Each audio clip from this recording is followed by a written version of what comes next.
Bismillahirrahmanirrahim. Dear students, Assalamu alaikum and welcome to the next lecture of Mathematics 9, chapter number 1, Matrices and Determinants, exercise 1.6. Topic of today's lecture is finding solution of simultaneous linear equations by using Cramer's rule. देखिए last time हमने जिस तरह से matrix inversion method को use करते हुए system of linear equations का combined solution find out किया था, यानी उन्हें सॉल्व किया था, आज हम डिटर्मिनेंट्स को यूज़ करेंगे और क्रैमर्स रूल के थ्रू इस सिस्टम को सॉल्व करने की कोशिश करेंगे। क्रैमर एक साइंटिस्ट था जिसने इस मेथड को डेवलप किया और उसने अपने नाम के ऊपर इस मेथड का नाम रखा, यानी क्रैमर्स रूल। पेपर में अगर आपको क्वेश्चन आता है find the solution of system of linear equation by using Cramer's rule, तो आप इस मेथड को यूज़ करोगे। और अगर आपको जस्ट ये गिवन हो कि solve the system of linear equation, तो आपकी मर्ज़ी है कि आप क्रैमर रूल को यूज़ करो या मैट्रिक्स इन्वर्जन मेथड को यूज़ करो। इंतहाई सिंपल मेथड है क्रैमर्स रूल, जिसको हम यूज़ करते हैं और हम इस सिस्टम का सॉल्यूशन फाइंड करने की कोशिश करते हैं। इस मेथड में देखिए कि आपको जस्ट 3 मैट्रिसेस डेवलप करने हैं, उनके डिटर्मिनेंट्स लेने हैं और आपके पास सॉल्यूशन आ जाएगा। सबसे पहले आपको एक मैट्रिक्स ए चाहिए जो कि उसी तरह से बनेगा जिस तरह मैट्रिक्स इन्वर्जन मेथड में बनता था। एक चीज़ ये माइंड में रखिए कि x और y ऊपर नीचे आमने सामने होने चाहिए, यानी x और y इस तरह से होने चाहिए। अब आप देखिए कि x का कोफिशिएंट 2 है, आप यहाँ पर 2 लिख दीजिए। y का कोफिशिएंट 1 है, x का कोफिशिएंट 6 है और y का कोफिशिएंट 5 है। आपने ये a मैट्रिक्स डेवलप किया। अब आपने एक मैट्रिक्स ax डेवलप करना है। उसको डेवलप करने के लिए आप लिखोगे a, सबस्क्रिप्ट में इस तरह से x लिख दोगे। ax मैट्रिक्स बनाने का तरीका ये है, देखिए ये जो 2 कोफिशिएंट्स हैं ये x के कोफिशिएंट्स हैं, यानी x के कोफिशिएंट 2 और 6 हैं। आपने ax मैट्रिक्स में ये कोफिशिएंट्स नहीं लिखने, बल्कि इनकी जगह पर ये कांस्टेंट टर्म्स लिखनी है, यानी 3 और 1, और बाकी ये y वाले एज इट इज लिख देने, यानी 1 और 5।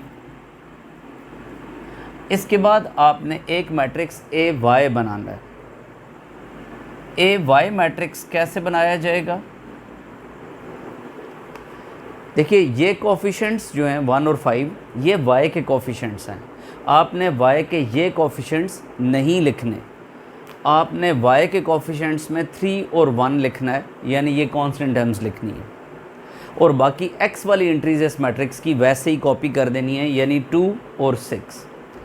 अब आपने इन तीनों मैट्रिसेस के डिटर्मिनेंट्स कैलकुलेट करने हैं। तो देखिए कि ए मैट्रिक्स का डिटर्मिनेंट लेते हैं, कैसे आएगा? डायगोनल एंट्रीज़ का प्रोडक्ट माइनस डालें, नॉन डायगोनल एंट्रीज़ का प्रोडक्ट लिखें, तो ये आ रहा है 10 - 6 यानी 4। अब अगर आप इसका डिटर्मिनेंट लेते हैं तो determinant of ax is equal to, इनका प्रोडक्ट लेंगे यानी 3 × 5, माइनस यूज़ करेंगे 1 × 1। इसके बाद आप देखिए डिटर्मिनेंट, इसको आप कैलकुलेट कर लेंगे 15 - 1 यानी 14। अब आप डिटर्मिनेंट ऑफ ए वाई लेंगे, इसमें आप डायगोनल एंट्रीज़ का उसी तरह से प्रोडक्ट लेंगे और माइनस नॉन डायगोनल एंट्रीज़ का प्रोडक्ट लेंगे।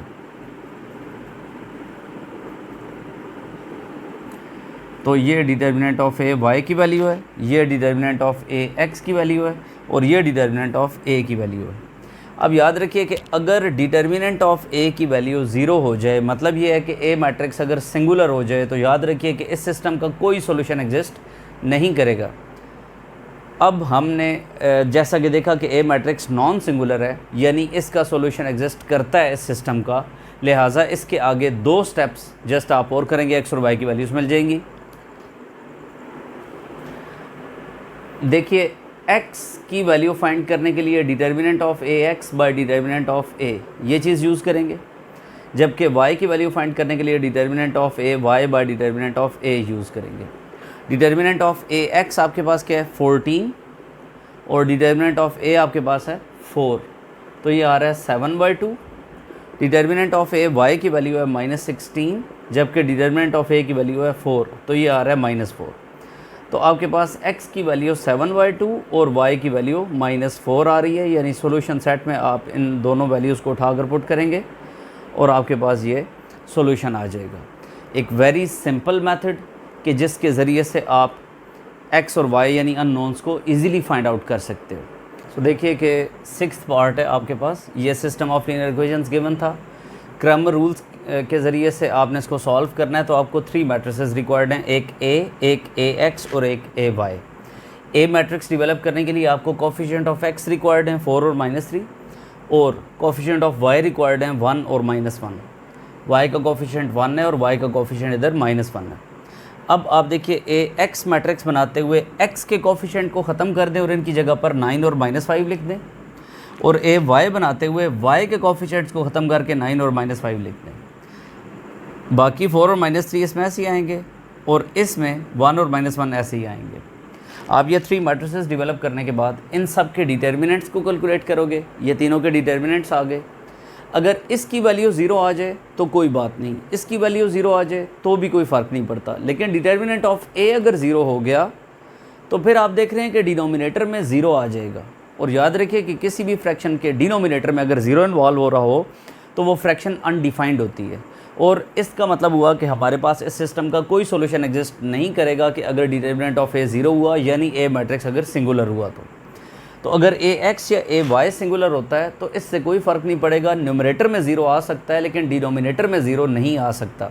तो हमने x और y के अंदर simple determinant of AX by determinant of A ये फार्मूला यूज़ करते हुए वैल्यूज़ पुट की, तो x की वैल्यू 4 आ रही है, और y के अंदर determinant of A y by determinant of A इसके अंदर इसकी वैल्यूज़ पुट की तो आपके पास -7 आ रहा है।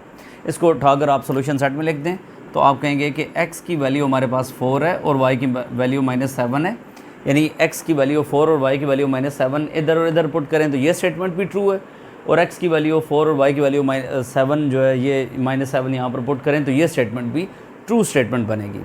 इस तरह से हमने इसका कंबाइंड सॉल्यूशन फाइंड आउट कर लिया। अब मैं इसका एक 5th पार्ट भी आपको करवा देता हूँ। देखिए क्वेश्चन नंबर 1 के 5th पार्ट में 3x - 2y = 4 और -3x + 4y = 7, ये आपको 2 इक्वेशंस दी हुई हैं। आपने उसी तरह से AX और AY 3 मैट्रिसेस बनाने हैं। A कैसे बनेगा कि आप x के कोफिशिएंट्स को लिखोगे और y के कोफिशिएंट्स को लिखोगे।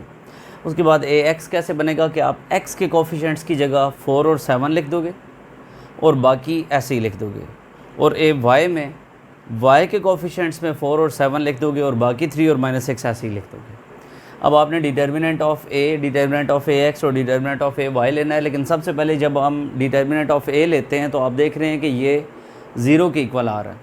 तो मैंने जिस तरह से आपको बताया कि अगर A मैट्रिक्स सिंगुलर हो जाएगा तो आप इसमें ना तो x की वैल्यू फाइंड कर सकते हो और ना ही y की वैल्यू फाइंड कर सकते हो, क्योंकि x का फार्मूला होगा determinant of AX bye determinant of A। Denominator में डिटर्मिनेंट ऑफ A आने की वजह से 0 डिनोमिनेटर में आएगा तो वो पॉसिबल ही नहीं है फ्रैक्शन। और इसी तरह से अगर y की बात करते हैं तो determinant of A y bye determinant of A formula use करेंगे, अगेन डिनोमिनेटर में 0 आ रहा होगा तो उसका भी कोई सोल्यूशन पॉसिबल नहीं होगा। तो हम कहेंगे कि as matrix A is singular so the given system has no solution, हम इसको फर्दर सॉल्व नहीं करेंगे।